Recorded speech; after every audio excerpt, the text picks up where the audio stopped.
Hi hello welcome. SP Tamil info channel. இன்னைக்கு நான் பண்ண போகிறது வந்து புர்ஜி. இது வந்து ஒரு சைட் டிஷ் தான். இது வந்து சப்பாத்திக்கு ரைஸுக்கு எல்லாத்துக்கும் நல்லா இருக்கும்.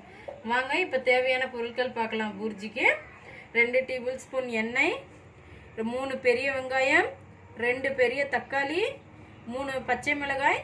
என்னைக்கு பூர்ஜிக்கு வந்து நம்ம வந்து வெங்காயம் வந்து நிறையா தான் எடுத்துக்கணும். ஏன்னா தக்காளி ஒன்று கம்மியாக போடணும். எதனாலன்னா புளிப்பு தன்மை ஆயிடுச்சுன்னா டேஸ்ட் வந்து உங்களுக்கு கம்மியாயிடும். அடுத்தது வந்து மசாலா, மல்லித்தூள் 1 tablespoon, garam masala 1 tablespoon, 1/2 tablespoon மஞ்சத்தூள், 1 டேபிள் ஸ்பூன் மிளகாய்த்தூள். இன்னைக்கு வந்து நான் முட்டை வந்து 3 முட்டை எடுத்திருக்கேன் பூர்ஜி செய்யறதுக்கு. வாங்க நம்ம வீடியோக்குள்ள இப்போ போகலாம். நான் அடுப்பை ஆன் பண்ணிக்கலாம். கடாயை வச்சுட்டேன். கடாய் கொஞ்சம் சூடாகட்டும். கடாய் இப்போ சூடாயிருச்சு. நம்ம எண்ணெய் ஊற்றிக்கலாம். இப்போ எண்ணெய் கொஞ்சம் சூடாகட்டும். பூர்ஜிக்கு வந்து நம்ம கடுகு போடக்கூடாது. கடுகு போடாம டைரக்டா நம்ம பச்சை மிளகா தான் போட போறோம் இன்னைக்கு.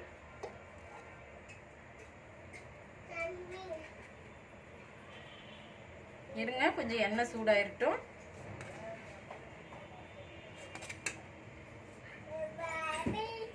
எண்ணெய் சூடாயிருச்சு. இப்போ நான் ஃபர்ஸ்ட் வந்து பச்சை மிளகாய் தான் போட போறேன்.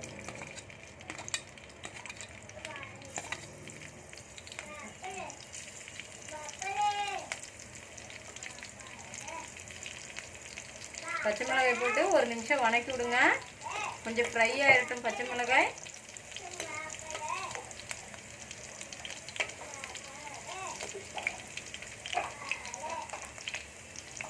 ஃப்ரை ஆயிடுச்சு பச்சை மிளகாய். அடுத்தது வெங்காயம் போடும்.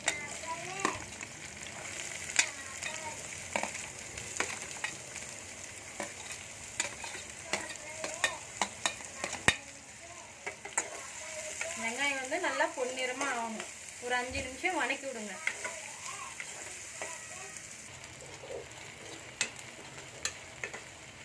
ரெண்டு நிமிஷம் ஆயிடுச்சு. இப்போ வெங்காயம் போட்டு பாருங்க எப்படி பொன்னிறமா ஆயிடுச்சுன்னு. தக்காளி பார்த்தது நம்ம போடலாம். எப்பவுமே தக்காளி போட்டோம்னா கொஞ்சம் உப்பு போட்டு மூடி வச்சிருங்க. தக்காளி சீக்கிரம் வெந்துடும். தேவையான அளவு உப்பு போட்டுக்கோங்க. உப்பு போட்டு மூடி வச்சிருங்க. உங்களுக்கு தக்காளி நல்லா சீக்கிரம் வெந்துடும் உங்களுக்கு. பாருங்க இப்போ தக்காளி எப்படி வதங்கி வந்துருச்சுன்னு. எப்பவுமே தக்காளி போட்டோன்னா கொஞ்சம் உப்பு போட்டு மூடி வச்சிருங்க. உங்களுக்கு தக்காளி நல்லா வதங்கி வந்துடும் 2 நிமிஷத்துல. பாருங்க எப்படி வதங்கி வந்துச்சுன்னு. இப்போ நம்ம மசாலா போட்டுக்கலாம். எல்லா மசாலாவும் போட்டுருங்க ஒட்டுக்கா. போட்டுட்டு நல்லா வதக்கி விடுங்க.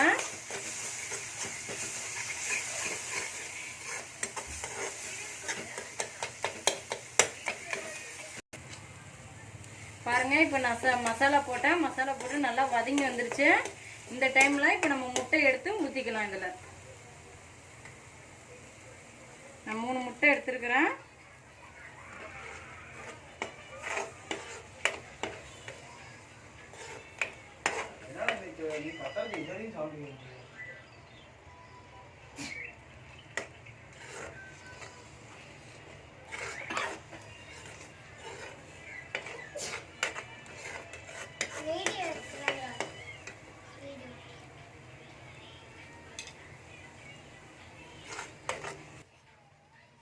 பாருங்க இப்போ நம்ம சுவையான பூர்ஜி ரெடி ஆயிடுச்சு. நம்ம இப்போ கொத்தமல்லியை போட்டு அடுப்பை ஆஃப் பண்ணிடலாம்.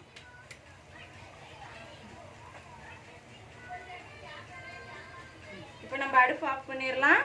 ஆஃப் பண்ணிட்டு இது சப்பாத்தி கூட இப்போ நம்ம சேவ் பண்ணிடலாம். ஸ்டார்ட். பாருங்க உங்க முன்னாடி பூர்ஜி, சுவையான பூர்ஜி ரெடி ஆயிடுச்சு. சப்பாத்தி வச்சிருக்கேன். மெயின் சப்பாத்தி தான் இதுக்கு. சப்பாத்தி வந்து நான் முன்னாடியே செஞ்சுட்டேன். ஃபர்ஸ்ட்லேயே செஞ்சுட்டேன். நான் வந்து உங்களுக்கு அடுத்த வீடியோவில் சப்பாத்தி எப்படி செய்யணும்னு சொல்லி நான் வீடியோ போடுறேன். இப்போ வந்து நீங்கள் லைக் பண்ணுங்கள், ஷேர் பண்ணுங்கள், கமெண்ட் பண்ணுங்கள், சப்ஸ்கிரைப் பண்ணுங்கள். ஃபர்ஸ்ட்டு நீங்கள் சப்ஸ்கிரைப் பண்ணால் தான் நான் அடுத்த வீடியோ நான் போடுறப்போ உங்கள்கிட்ட வந்து சேரும் உடனடியாக.